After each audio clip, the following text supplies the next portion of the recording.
Nous allons voir un nouveau tutoriel, donc toujours dans notre thématique des statistiques. Donc là, c'est très complémentaire par rapport aux statistiques. Nous allons voir ce qu'on appelle l'analyseur commercial, aussi bien pour les ventes et les achats. Et je dirais même que c'est peut-être un peu plus poussé en termes donc d'informations commerciales que les statistiques de vente et d'achat.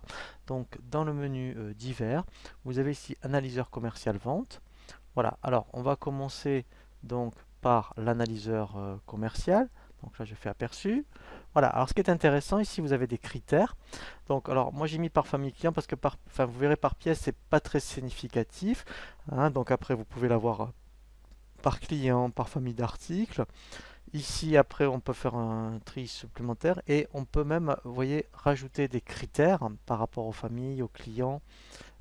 Voilà, donc ici si je fais OK, voilà, vous allez voir un petit peu. Voilà, alors ça c'est vraiment intéressant. On peut rajouter des colonnes, c'est-à-dire que si vous voulez donc vraiment, vous voyez, avoir les marges ici sur le coût de vente également, je vais les rajouter.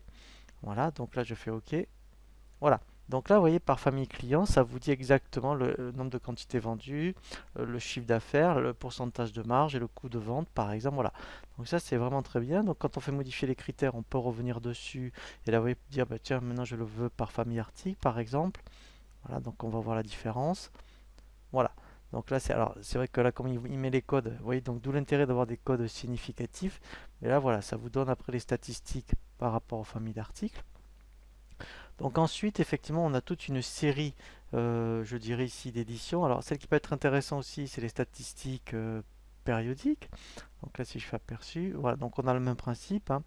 Donc avec les critères ici.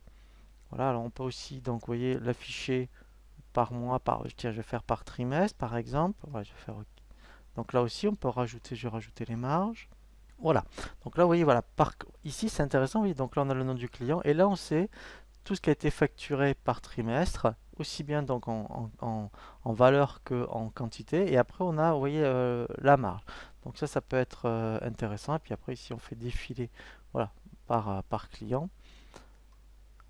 Ensuite, toujours pareil, donc ça peut être intéressant aussi, alors si vous avez, vous voyez, les ventes par mois par exemple, par département, pardon, ou par mois, donc par département. Donc si vous avez vraiment, alors là peut-être que j'ai pas, voilà, alors voilà, voilà. Alors, en fonction de votre activité, eh bien, vous savez effectivement la localisation par rapport aux ventes, hein. Donc peut-être que par rapport à votre activité, ça peut être une information intéressante. Et après, effectivement, on a le même principe, vous voyez, vente par mois. Ah, voilà, alors là par contre, c'est un graphique.